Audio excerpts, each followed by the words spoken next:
vous voulez savoir sur l'actualité israélienne, c'est dans Israel Inside. Des infos, des reportages, des débats. Israël à cœur ouvert, c'est maintenant. Cette semaine, le contrôleur de l'État a publié son rapport, un rapport axé sur la défense civile. Le document dresse un bilan 10 ans après les 2 derniers conflits au Liban et à Gaza. Un rapport que l'on peut résumer en une phrase et qui fait frémir les Israéliens. La population n'est pas prête en cas de nouveau conflit. Regardez. Selon les estimations, lors du prochain conflit en Israël, des milliers de missiles s'abattront quotidiennement sur le pays. Les populations civiles sont-elles préparées à faire face à cette menace ? Le rapport du contrôleur de l'État publié cette semaine répond non, et met l'accent sur des inégalités et des insuffisances inquiétantes, que ce soit dans les localités de la frontière nord ou dans le sud, celle limitrophe de la bande de Gaza.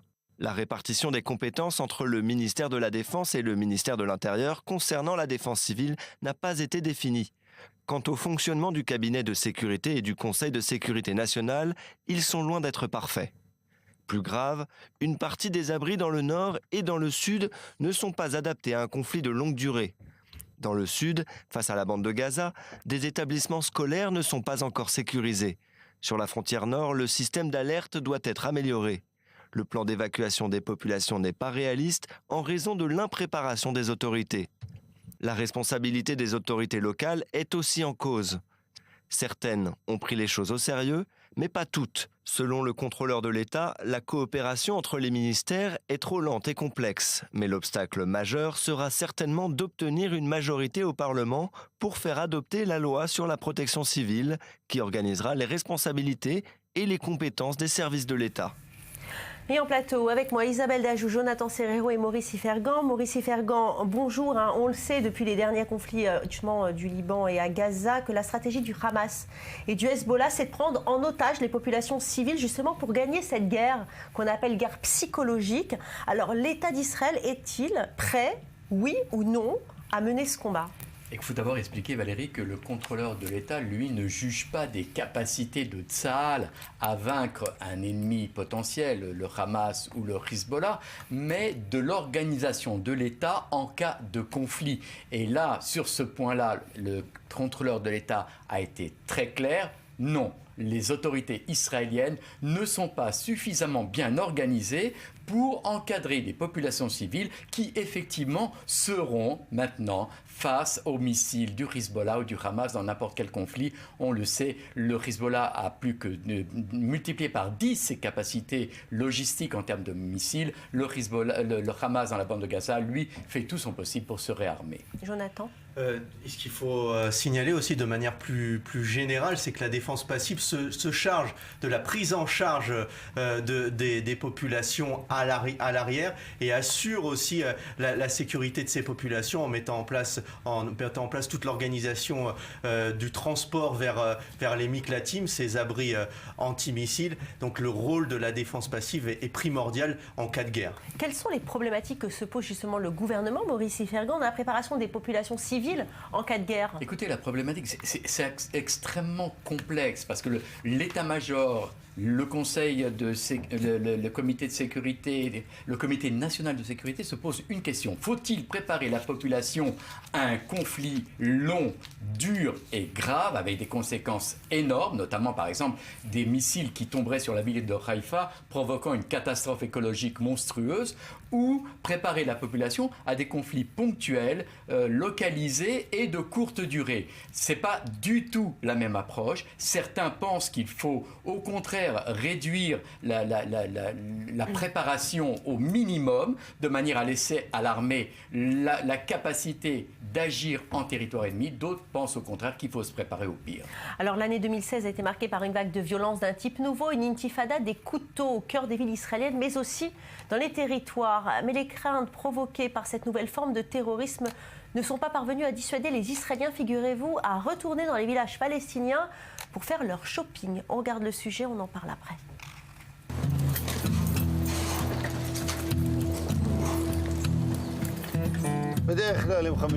En règle générale, le jeudi, on fait nettoyer la voiture, on fait quelques achats et on visite le village.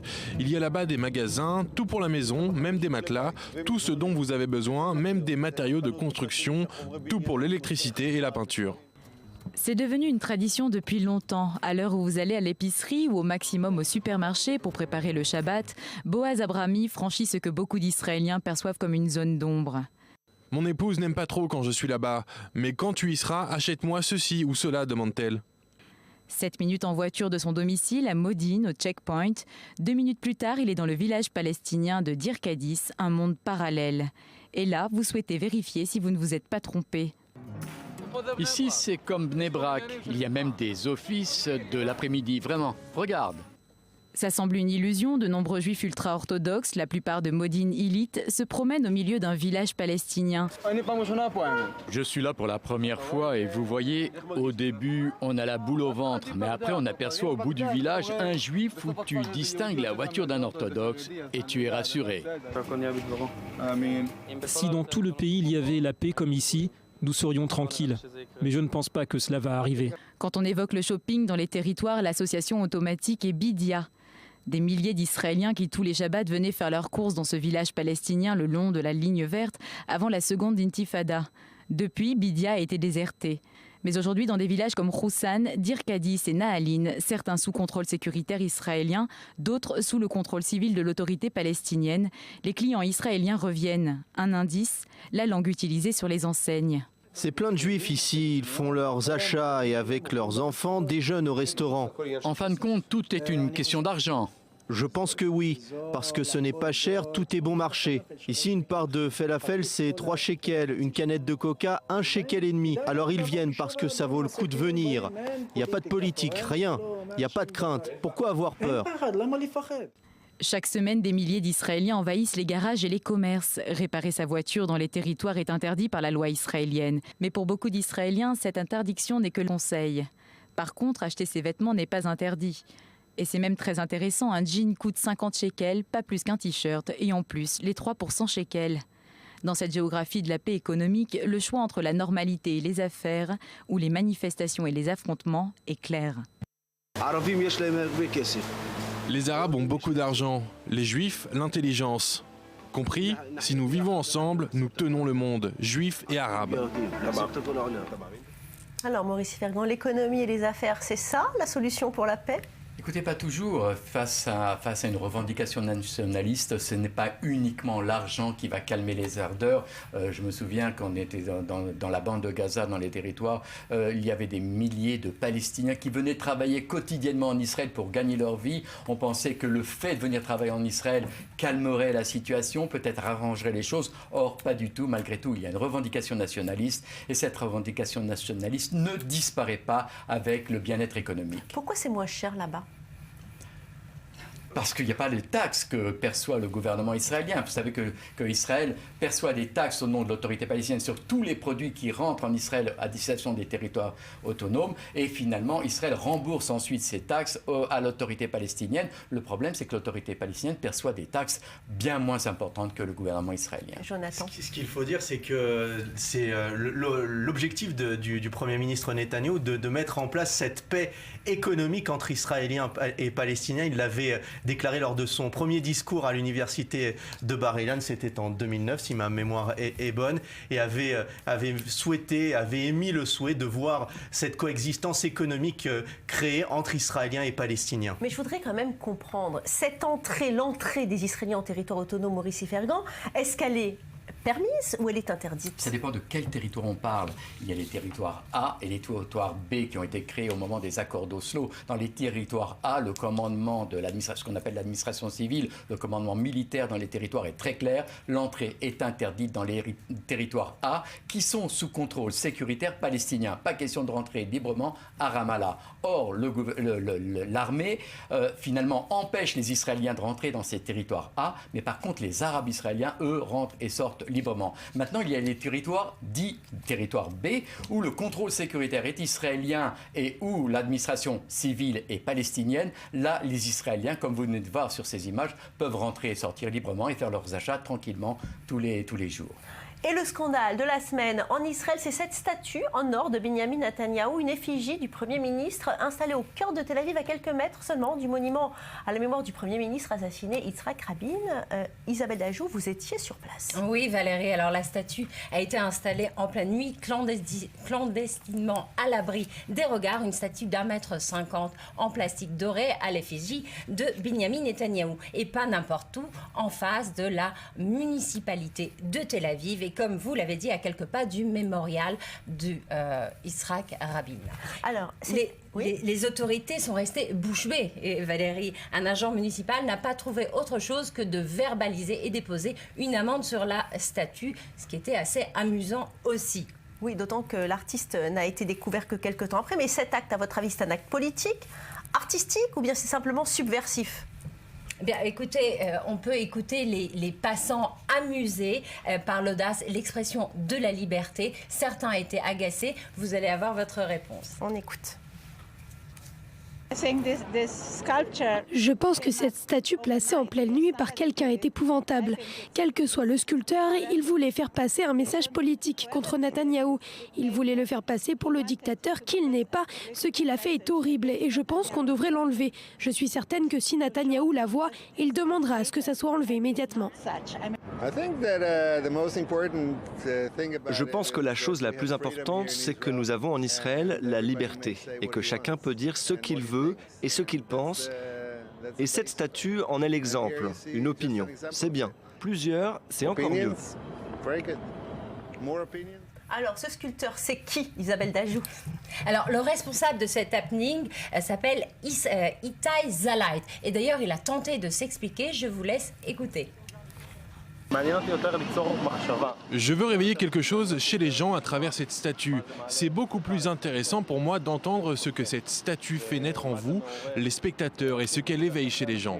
Je sais que beaucoup de gens sont très heureux de voir une statue du leader placée sur la place de la ville. Je veux vivre dans un lieu où vous pouvez dire n'importe quoi, dans un lieu pluraliste qui respecte chaque être humain, où chacun peut venir parler de sa propre voix, un endroit qui a des couleurs, qui permet d'agir. J'aimerais vivre dans un tel endroit.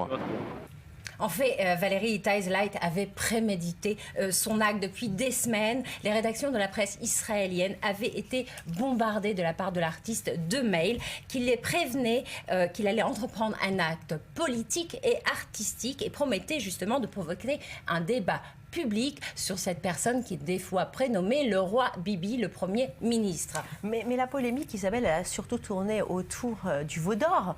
Je vous rappelle que dans l'histoire juive, les idoles sont interdites.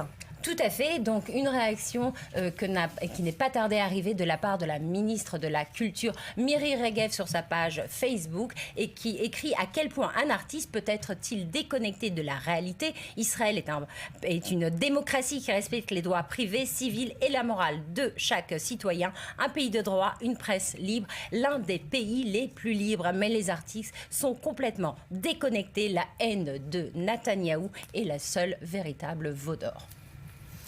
Merci Isabelle. Et pour finir, on va revenir sur ces incendies qui, en novembre dernier, ont ravagé le pays. Des incendies que l'on a rapidement attribués au nationalisme palestinien. Le Premier ministre a même parlé de terrorisme. Mais 2 semaines après les sinistres, rien n'est encore prouvé. Regardez.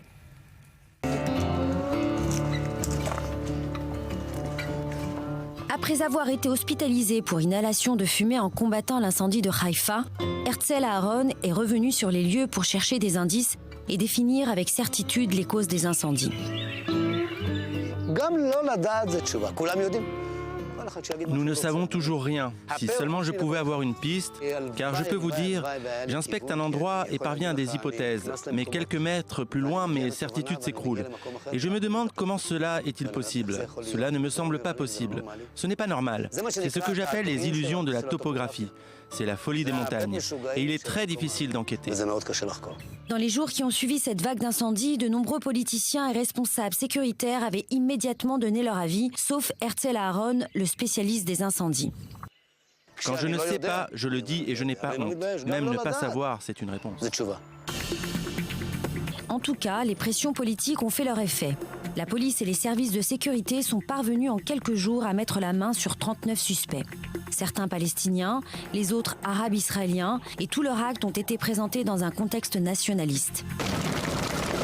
Ali Margina, électricien de 24 ans, d'Oum el-Fahem, a été le premier suspect à être inculpé. Lorsque l'on voit les chaînes, les menottes et les gardiens autour, on pourrait penser qu'il s'agit d'un dangereux criminel.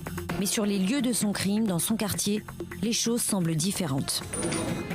J'en appelle pour la seconde fois au cheikh Khaled Ramdan, le maire d'Oum el-Fahem. Dans notre quartier, nous n'avons pas d'endroit pour jeter les ordures. Entre les villages du quartier d'El Daher à Oum el-Fahem, ces derniers mois, les ordures s'amoncellent. La municipalité ne s'en occupe pas et Ali en a eu assez d'attendre. Un vendredi, dans la journée et devant des caméras de surveillance, il a brûlé les ordures à côté de sa maison. Le petit feu a incendié un arbre proche. Quelques heures plus tard, Ali est arrêté pour la première fois de sa vie. Il y a un homme debout, statique, à côté de ce début d'incendie. Il jette maintenant quelque chose dans les flammes. C'est l'arme absolue de la police. Une vidéo diffusée par tous les médias qui montre en temps réel un foyer d'incendie allumé par un Palestinien. Le suspect, Jawad Kadouche, 43 ans, marié et père de 4 enfants, a été arrêté par l'armée. Mais l'enquête a montré ce que les caméras de surveillance n'avaient pas vu. Avant l'hiver, on commence à préparer la terre avant la pluie. C'est lui, il est arrivé ici, c'est l'endroit, un terrain agricole qui lui appartient. Il a fait un petit feu sur sa terre et nous sommes très loin des arbres de la forêt. Les flammes n'ont dévasté que des broussailles. Tout cela dans les terrasses des terres de Jawad Kadouche qui se tient près du feu et ne cherche même pas à fuir. Celui qui a allumé le feu, il s'est brûlé lui-même. Il a juste brûlé de petites broussailles pour débuter son travail agricole. Et il ne s'agit pas que d'affirmations de proches de la famille Kadouche qui tentent de se défendre. Même l'armée a adopté la même version des faits. Jawad Kadouche a finalement été libéré. En ce mois de novembre, l'alliance des deux mots, arabe et feu, est soudainement devenue une menace. Une paranoïa relevée sur les réseaux sociaux. Qu'est-ce qu'il y a? On a juste mis des braises pour le narguilé. Moi, je prends pas des risques. Et pour finir, un bilan provisoire. Parmi les 39 suspects arrêtés pour incendie, 10 sont encore en détention. Les autres ont été libérés sans condition. Seuls 2 actes d'accusation ont été présentés. Un pour incendie d'ordures. En ce qui concerne les gigantesques incendies de Zikron Yaakov et Haïfa, aucun suspect n'a été arrêté. Et rien ne prouve qu'il ne s'agisse d'incendies criminels. Et je vous propose à présent de faire la connaissance de ceux qui composent la société israélienne. Aujourd'hui, Essie Gerber vous présente Aliza. Elle est née en Tunisie, elle est arrivée en Israël à l'âge de 2 ans. Cette maman de 4 enfants respire la joie de vivre. Vous allez voir, pour elle, être israélienne, c'est ça. Être israélien, c'est aimer Israël. Et pleurer quand il y a des chansons qui sont très sentimentales.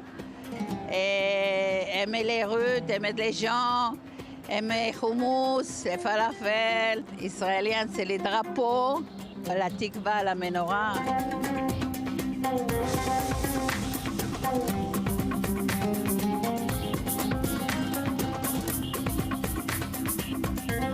Je peux pleurer avec les chansons, ça.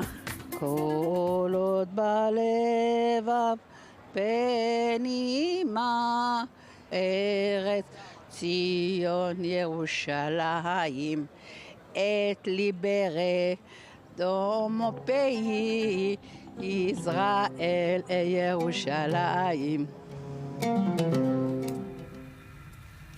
Et c'est l'heure du journal du sport.